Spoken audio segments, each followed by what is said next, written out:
Close your eyes now, my sweet listener. Let the softest breeze brush against your cheek as I lean in closer. So close you can almost feel the warmth of my breath grazing your ear. Tonight the world outside is quiet. The rain is only a gentle whisper against the window pane, and every sound we make together will be hushed, slow, and wrapped in velvet. I'm going to tell you the entire story of The Incredibles, every tiny detail, every heartbeat, every secret thought, exactly as though we are curled beneath the same blanket in the dim glow of a bedside lamp. Nothing will be rushed. Nothing will be loud. We have all the time in the world to drift, to feel, to fall asleep inside this family of hidden heroes. Imagine the air around you growing heavier, warmer, like a thick quilt settling over your shoulders. Let your head sink a little deeper into the pillow. Let your fingers loosen, palms open, as though you're ready to receive a gift. And the gift tonight is this, the full, unhurried tale of Bob and Helen Parr, of Violet, Dash, and little Jack, of a time when superheroes were forced to hide their light under the grayest of ordinary days. I'll whisper every scene to you, every scent of city smoke and ocean salt, every creak of a suburban floorboard, every tear that almost fell but didn't quite. Did you know that Brad Bird wrote this story while he himself felt retired from animation for a few years, feeling exactly like Mr. Incredible trapped in a cubicle? He poured every ache of that quiet frustration into Bob Parr, and that ache is going to melt into comfort for you tonight. Another soft secret. When Craig T. Nelson first read the script, he turned the role down because he thought no one would believe a big tough guy could have such a tender heart. Then he changed his mind and gave us the warmest superhero voice in history. Feel that warmth now, spreading from your ears down into your chest, slow and golden. Take one more slow breath with me, in through the nose, out through gently parted lips. Good. And as you exhale, imagine the faintest sound of pages turning, old paper, slightly thick, the way storybooks feel when you were small. That sound will stay with us the whole night, like a heartbeat made of paper. Have you ever felt, even for a moment, that some part of you had to stay hidden? A talent, a dream, a wildness the world told you was too loud, too bright, too much? Hold that feeling gently, like a firefly cupped in your hands. Tonight, we're going to watch a whole family learn how to let their light out again. And maybe, just maybe, you'll feel your own glow waking up too. Soft and safe, ready for dreams. The city lights are dimming now, far away. The rain keeps its lullaby rhythm. And somewhere in the quiet suburbs, a man with shoulders the weight of a life that no longer fits him. His name is Bob Parr, but the world once knew him as Mr. Incredible. Let me tell you how it all began, very, very slowly, so every word can settle on you like the gentlest snowfall. The very first thing you notice, before any picture appears, is the sound of a typewriter, slow, deliberate, each key striking like a tired heartbeat in an empty office. Tap, tap, tap. The air smells faintly of old paper and stale coffee, the kind that has sat too long under fluorescent lights. Bob Parr sits hunched at his desk, a mountain of a man folded into a tiny gray cubicle, his massive shoulders straining against a cheap white shirt that feels 2 sizes too small. His tie is slightly crooked, the knot loosened as though even the fabric is exhausted. You can almost feel the ache in his lower back, the way the plastic chair digs into his spine, the way his thick fingers hover over the keyboard without wanting to type another claim number. He stares at the little nameplate that reads Robert Parr, Insurance Adjuster, and his jaw tightens, just a fraction. Inside his chest, something enormous is pacing, like a lion in a cage too small for its roar. He remembers the weight of the sky on his shoulders when he used to lift trains, the wind rushing past his ears that could hear a heartbeat 3 blocks away. Now the only thing rushing is the clock on the wall, ticking toward 5 o'clock, ticking away another day of pretending to be small. There is a tiny window above his desk, just big enough to show a sliver of gray city sky. A single drop of rain slides down the glass, slow as syrup, and Bob watches it with the kind of longing most people save for sunsets. His boss, Mr. Huff, a pinched little man with a voice like a mosquito, appears at the edge of the cubicle. "Parr," he squeaks, "you let another claimant walk out smiling. We don't do charity here." Bob's fingers curl slowly, the desk creaking under the pressure he refuses to release. You can hear the wood fibers groaning, soft, almost inaudible, like a whisper of warning. Have you ever sat in a room that felt like a coffin made of fluorescent light and beige carpet? Ever felt your own strength pressing against your ribs, begging to be used, while the world told you to stay seated, stay quiet, stay normal? Let that feeling settle in your shoulders now, heavy but safe, because tonight we are only visitors here. We don't have to stay. Later that evening, in the little suburban house that smells faintly of pot roast and baby powder, Helen Parr moves through the kitchen with the fluid grace of someone who once stretched across city blocks to catch falling helicopters. She is humming, low and sweet, wiping down counters that are already clean, her hair pulled back, apron tied tight around a waist that remembers being 20 feet long.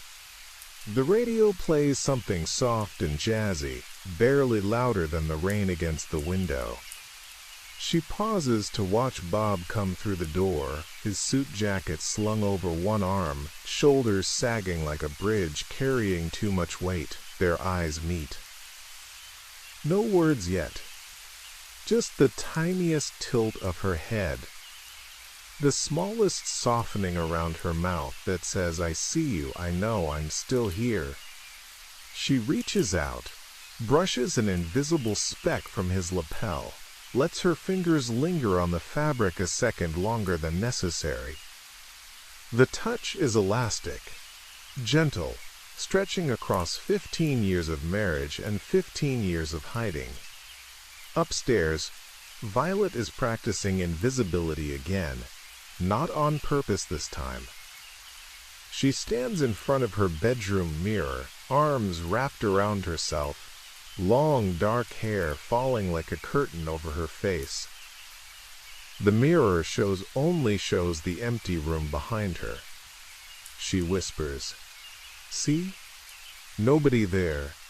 And the words taste like salt, because she almost believes them. Down the hall, Dash is vibrating in his bed, toes tapping a rhythm only he can hear, counting the seconds until he's allowed to run again. He presses his face into the pillow so the scream of speed inside him doesn't escape. And in his crib, baby Jack sleeps the deep, uncomplicated sleep of someone whose powers haven't been outlawed yet. Did you know that when they were designing Violet, the animators studied real teenage girls hiding behind their hair in school hallways? They watched hours of footage just to get that one tiny gesture right, the way she tucks a strand behind her ear and then immediately lets it fall again. Feel that gesture now, the soft brush of hair against your own cheek, the safety of almost disappearing. Bob sits at the dinner table, pushing peas around his plate. Helen watches the way his fork trembles, just slightly, with the effort of not crushing it. "Rough day?" she asks, voice soft as flannel. He gives a short laugh that isn't really a laugh. "I helped someone today," he says, "and I got yelled at for it." The words hang in the warm kitchen air like smoke. Helen reaches across, covers his enormous hand with her smaller one. Their wedding rings clink together, a tiny bell of memory. Later, in the garage, under a single bare bulb, Bob lifts his old supersuit out of a dusty storage.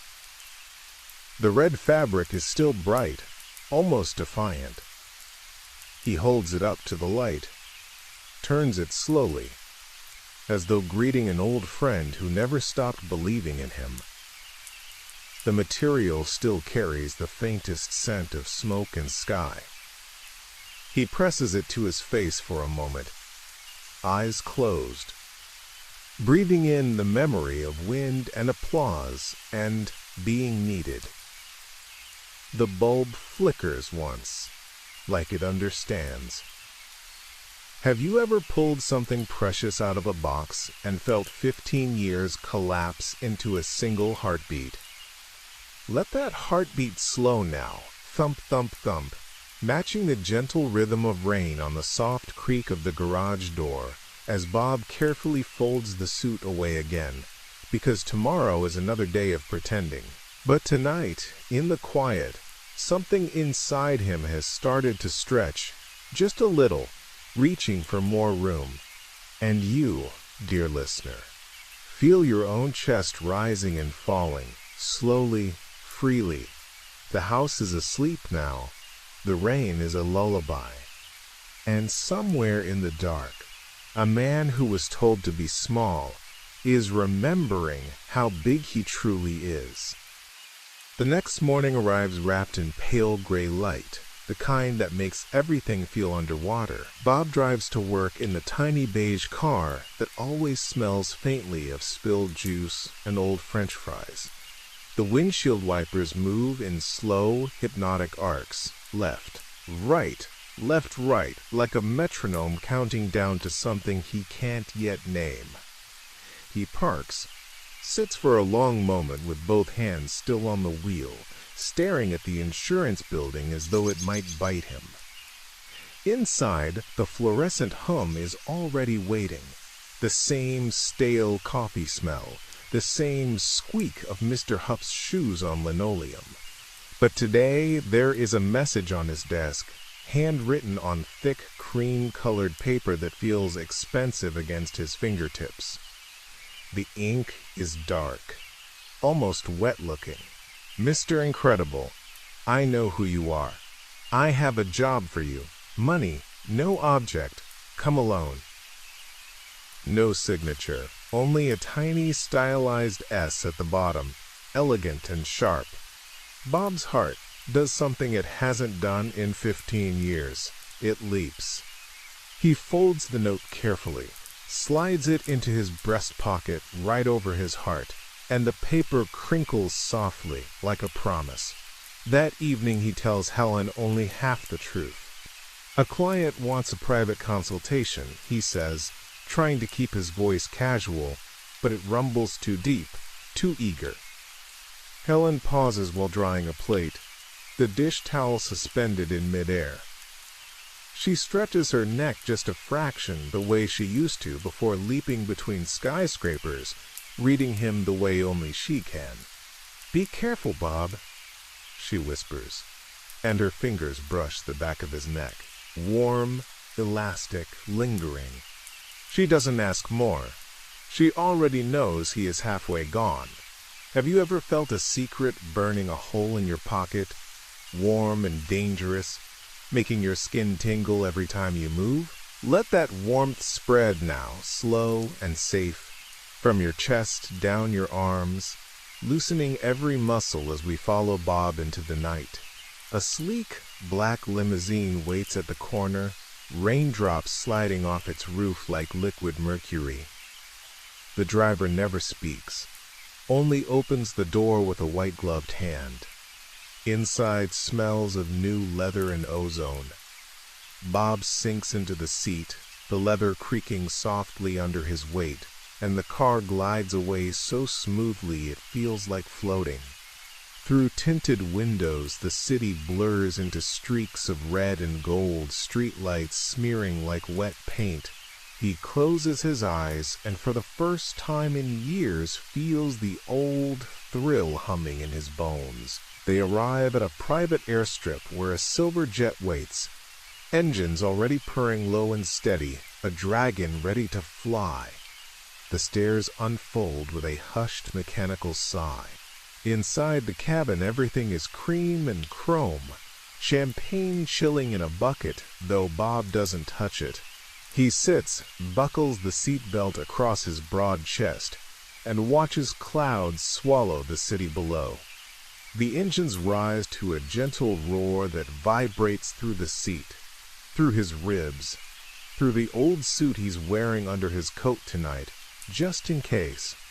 Hours later, the jet descends toward a volcanic island ringed by black sand and restless ocean. The air that greets him is thick with salt and hot metal. A monorail painted glossy red waits on a private track, doors hissing open like a secret. As it speeds through tunnels of polished steel, Bob catches his reflection in the dark windows. A giant in a tailored suit, eyes bright again. He steps into an enormous control room that feels like the inside of a cathedral, built by someone with too much money and too many grudges. Screens cover every wall, flickering with old news footage of superheroes saving the world. Mr. Incredible lifting buses, catching falling planes, always smiling that wide, honest smile. And there, standing with his back turned, is a young man in a white cape with hair the color of fire. When he turns, his grin is sharp enough to cut glass. "Welcome, Mr. Incredible," says Syndrome, voice smooth and poisonous sweet. Or should I say Bob? The name lands like a slap. Syndrome circles him slowly, boots clicking on the metal floor, cape fluttering though there is no wind. He is smaller than Bob remembers from the old days, but the resentment radiating off him is enormous. "You could have taken me under your wing," he says, almost pouting. "But you didn't. So I built my own wings." Did you know that Jason Lee recorded Syndrome's lines while wearing the actual cape so he could feel the dramatic swish every time he turned? Feel that swish now, a soft rush of air across your cheek, playful but edged with danger. Syndrome offers the job. Test a new combat robot, the Omnidroid, in exchange for obscene amounts of money. Bob signs without reading every page. The pen feels tiny in his hand, the ink dark and permanent. That night, in a luxurious bedroom overlooking lava glow, he pulls out his old red suit again. The fabric stretches over shoulders that suddenly remember how to be proud. He looks at himself in the mirror and whispers, "Just like old times." And the smile that breaks across his face is so wide it almost hurts. The next morning he stands on black volcanic rock, while the Omnidroid rises from the jungle like a mechanical spider, 8 legs gleaming, red eye pulsing. The fight is glorious. Bob laughs out loud for the first time in years as he punches through armor plating, metal screeching and sparking, hot shards raining down like fireworks. He rips off one leg, then another, muscles singing, sweat mixing with sea spray. When the robot finally collapses in a smoking heap, Bob stands on its chest heaving, arms raised to a sky that finally feels big enough again. Back home, weeks pass in secret trips. Bob comes home later, lighter, humming. Helen notices the new spring in his step, the way his shirts suddenly fit better across the chest.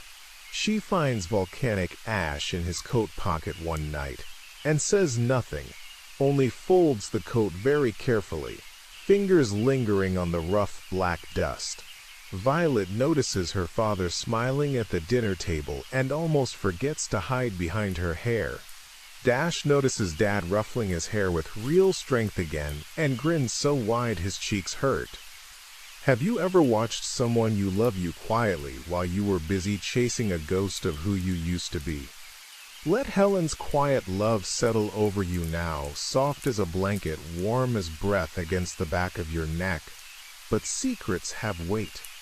One night Bob returns triumphant from another business trip, pockets full of cash, only to find the house dark and Helen waiting in the living room, arms crossed, eyes sharp.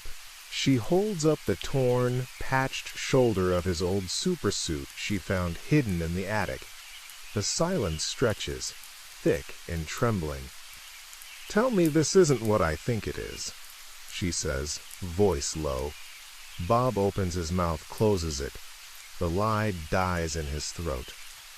And just then, as if the universe itself is laughing, a knock at the door. A woman in a sleek silver suit hands Bob an envelope.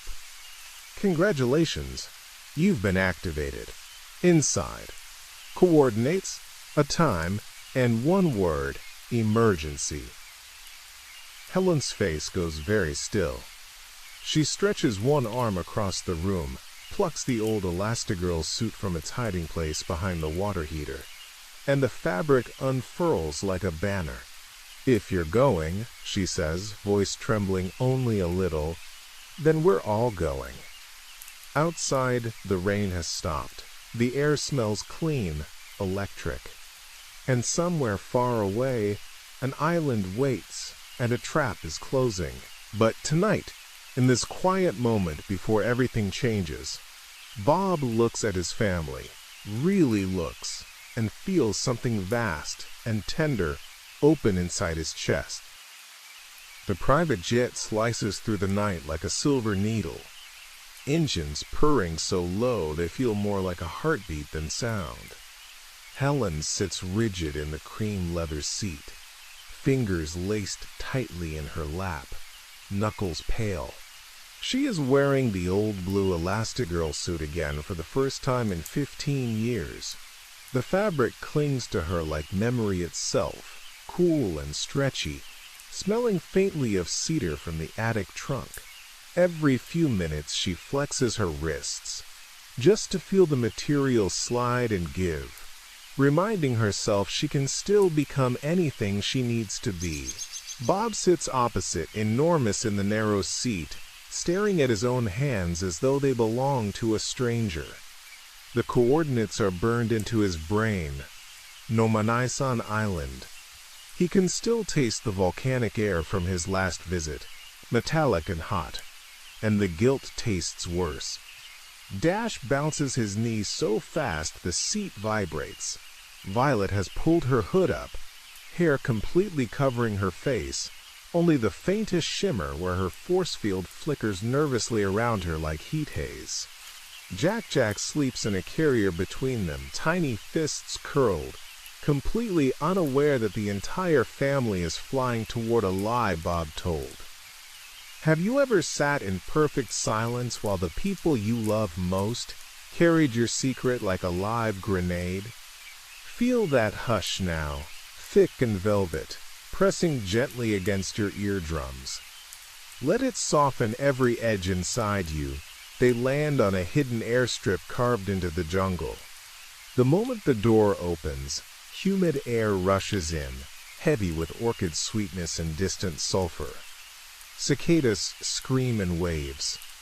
A monorail identical to the one Bob remembers waits for them, red paint gleaming under floodlights. The doors hiss open. No driver, only a recorded voice, syrupy and familiar.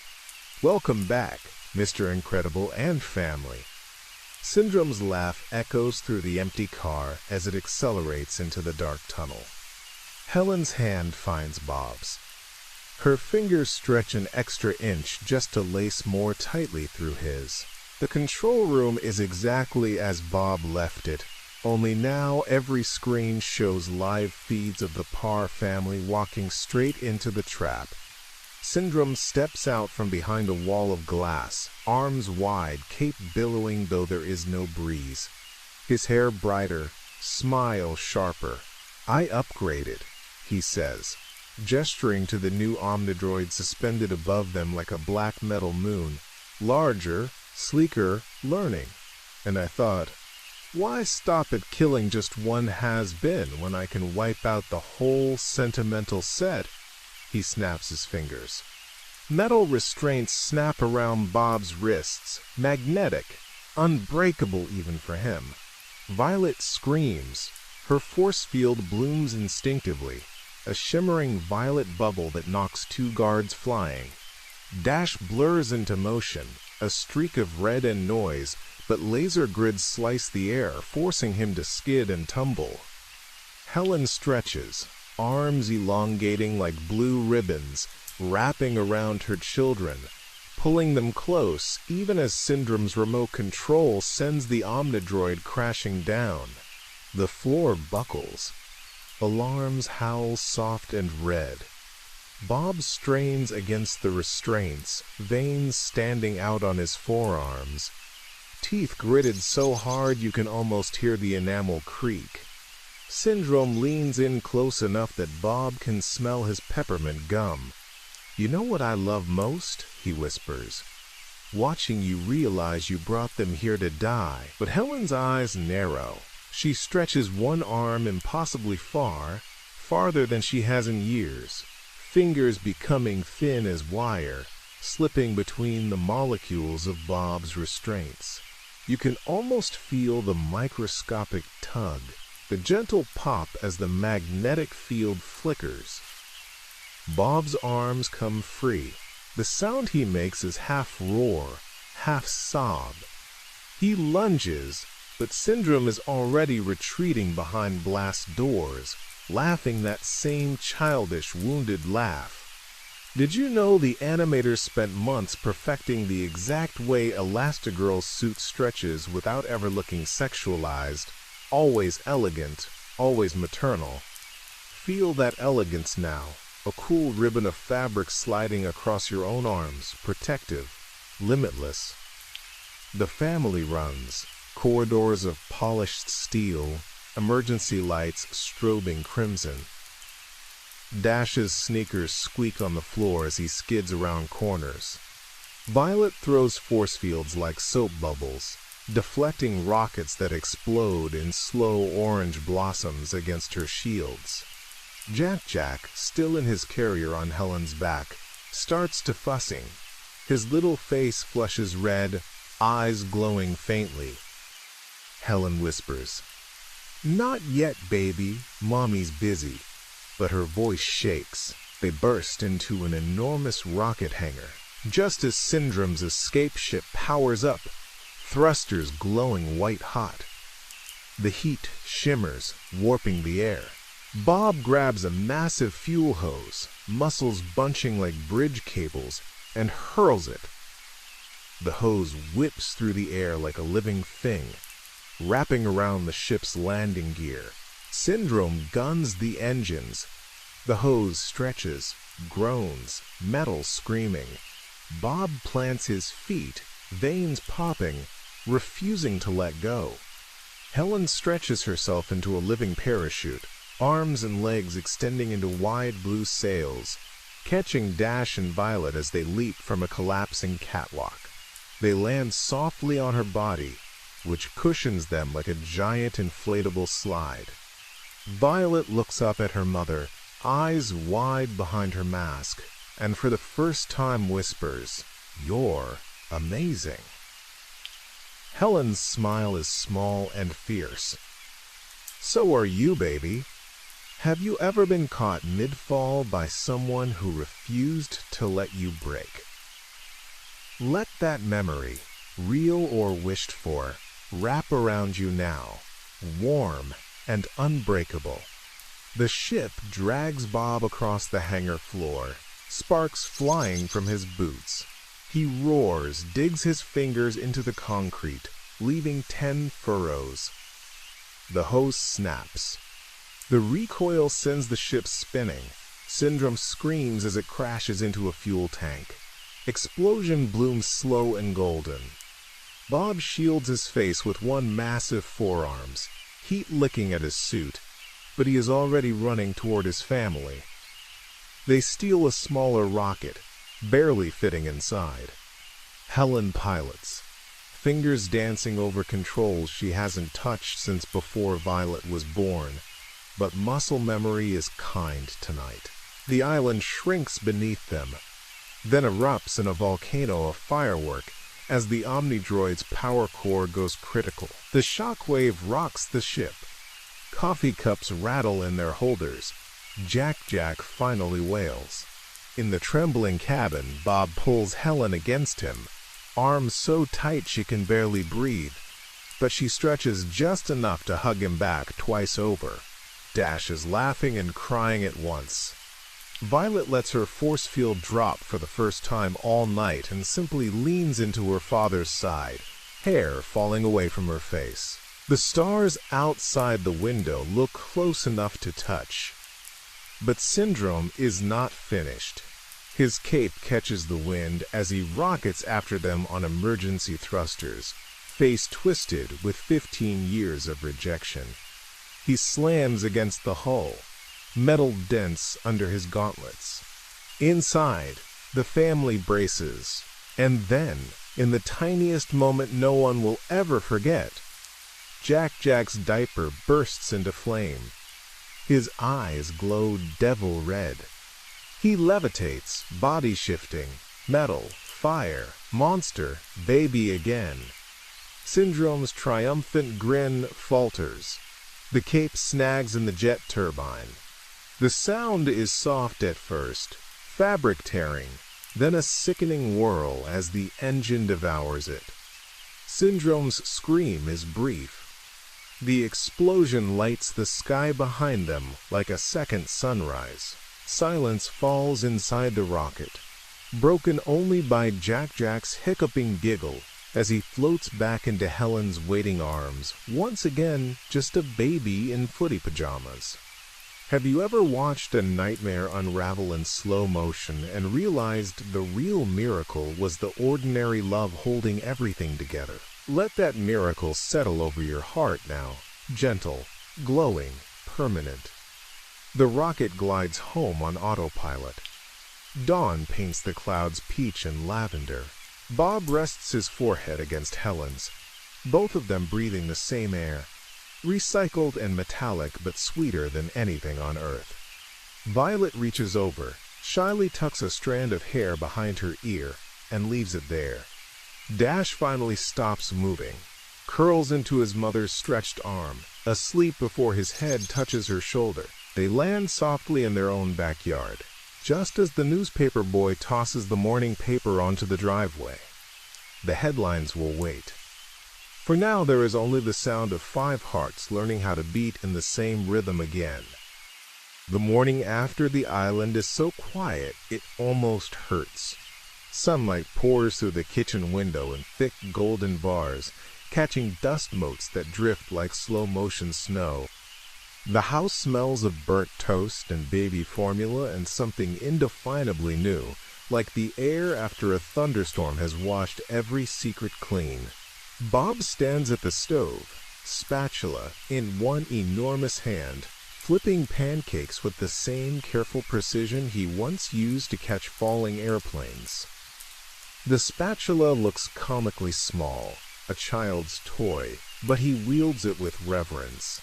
Helen leans in the doorway, arms loosely folded, watching him. She is still wearing the blue suit, now torn at one knee and streaked with volcanic ash, but she hasn't taken it off yet.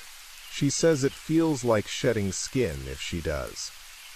Her hair is down, soft waves brushing her shoulders, and every few seconds she stretches her neck just to feel the delicious pull of muscles remembering who they are. Violet sits at the table, legs tucked under her, hair pushed back with both hands so her whole face shows. The morning light catches the faint purple shadows under her eyes, but her smile is small and steady and real. Dash is already on his third pancake, syrup everywhere, talking with his mouth full about how he ran across lava. And it was only a little hot, like a sidewalk in summer. Jack sits in his high chair, happily gumming a teething ring that occasionally bursts into harmless blue flame. Nobody even flinches anymore. Bob sets a plate in front of Helen, then pauses, brushes a thumb across the soot on her cheek. She catches his wrist, turns it over, kisses the inside where the pulse is still racing from last night. The kiss is soft, lingering, tasting faintly of smoke and maple. Have you ever come home after believing you might never see home again, and found the ordinary sunlight so bright it feels holy? Let that light rest on your closed eyelids now, warm and forgiving, erasing every shadow. They decide, without needing many words, that the suits will not go back into storage this time. Helen quietly launders them in the sink, water running gray then clear, fabric stretching and snapping gently under her hands like it's happy to be touched again. Bob builds a new hidden compartment behind the water heater, big enough for 5. Violet sketches new mask designs on the back of her math homework, bold lines, no more hiding. Dash begs for flame-resistant sneakers. 3 months drift by in a golden haze. Bob quits Insuracare with a letter so polite Mr. Hupp almost has a stroke. He starts a small consulting business, risk assessment and heavy lifting, and suddenly finds himself in demand again, legally this time. Helen coaches Violet's soccer team and, when no one is looking, stretches across the entire field to retrieve an impossible ball, earning cheers she pretends to be embarrassed about. Dash joins the track team and is allowed to win by exactly 3 strides. No more, no less. Jack's powers cycle like weather. One day he's metal, the next he's 3 babies, the next he simply giggles and floats to the ceiling. They buy a taller baby gate. Did you know that the filmmakers originally planned to end the movie right after the island? Fade to black. Credits. But test audiences begged for more, so Brad Bird wrote the Underminer scene in a single weekend, just to give the Parrs one last family cheer. Feel that cheer now, a soft ripple of laughter in your chest, rising and falling with each slow breath. And then, on a perfectly ordinary Tuesday, the ground begins to shake. Coffee cups rattle in their saucers. The baby monitor crackles with static. Outside, the sky darkens as an enormous drill bit erupts from the street like a metal flower blooming in reverse. Asphalt cracks in, slow, deliberate zigzags. A massive machine claws its way up, belching smoke and steam, piloted by a mole-faced man in goggles who bellows through a megaphone, "I am the Underminer. I am beneath you, but nothing is beneath me." The Parr family stands on their front lawn in pajamas and bathrobes. Violet's hair is still wet from the shower. Dash has syrup on his chin. Jack floats 3 feet off the ground, eyes wide with delight. Bob looks at Helen. Helen looks at Bob. They share the smallest, tiredest, happiest smile. Bob reaches behind the porch swing, pulls out the freshly cleaned red suit. Helen stretches one arm into the house, retrieves her own in a single fluid motion. Violet's force field flickers once, then steadies, a perfect violet sphere around her as she steps into her suit. Dash blurs in a red streak that leaves only the scent of ozone. Jack babbles and his onesie morphs into a tiny red suit with a black mask that appears from nowhere. They line up on the lawn like they have practiced this 1,000 times in their dreams. Bob cracks his knuckles, slow, deliberate, the sound like distant thunder. Helen rolls her shoulders, stretches her neck until it's 10 feet long just because she can. Violet pushes her hair back and lets it stay. Dash bounces on his toes that want to run to the moon. Jack claps chubby hands and sparks fly. The Underminer laughs his mechanical laugh. The city screams. And the Parr family, no longer incredible in secret, but incredible together, steps forward as one. Have you ever stood at the edge of a new day and felt every hidden part of you finally allowed to shine? Let that feeling bloom now, gentle, unstoppable, filling every corner of your body with soft, steady light. The camera pulls back, slow and loving, as they charge toward the chaos, capes catching the wind, laughter mixing with the rumble of the drill.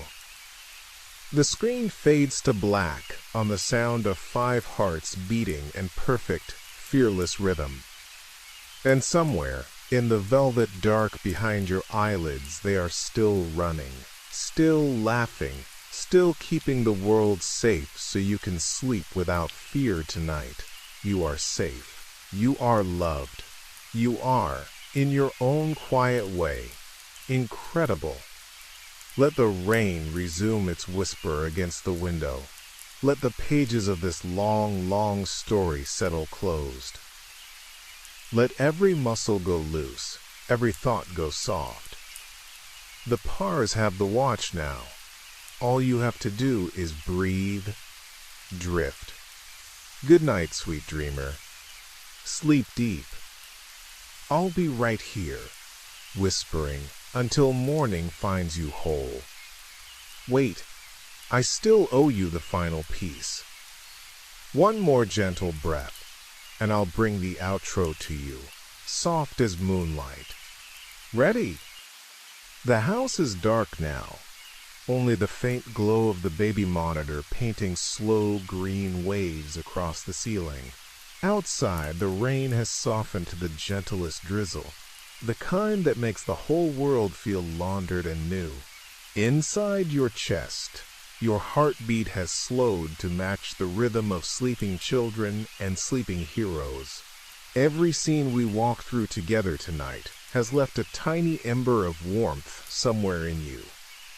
Bob's first laugh in 15 years. Helen's arms stretching across a burning hangar to catch her babies. Violet's hair finally staying tucked behind her ear. Dash running on water. Jack floating in footy pajamas with devil eyes and an angel smile. Those embers are yours to keep. Did you know that when the final mix of the film was finished, the sound designers played the entire movie at half speed just to check every whisper of fabric, every creak of leather, every sigh? They said it sounded like a lullaby. That is exactly the speed your mind is moving now, half speed, quarter speed, drifting. Have you ever noticed that the happiest endings are the ones that don't really end? The Parrs will be out there tomorrow, and the day after, and the day after that, loving each other fiercely, saving the world in big ways and small. And every time you feel a little too ordinary, a little too hidden, you can close your eyes and remember that somewhere a family in red suits is proving that ordinary and extraordinary are the same word if you just add love. So let the last sound you hear tonight be the softest one of all. The gentle rustle of 5 capes settling over 5 sleeping superheroes, and one more cape, invisible, made of nothing but my voice, settling over you. It is warm. It is weightless. It will not let you fall. Breathe in. 2, 3, 4. Hold. 2, 3. Breathe out. 2, 3, 4, 5, 6. Again. Until breathing is all there is. The rain has stopped. The pages are closed. The heroes are home. And you are exactly where you are supposed to be. Good night, my dear, dear listener. Sleep long. Sleep deep. Wake up tomorrow a little more incredible than you were today. I'll be here when you need another story. Until then,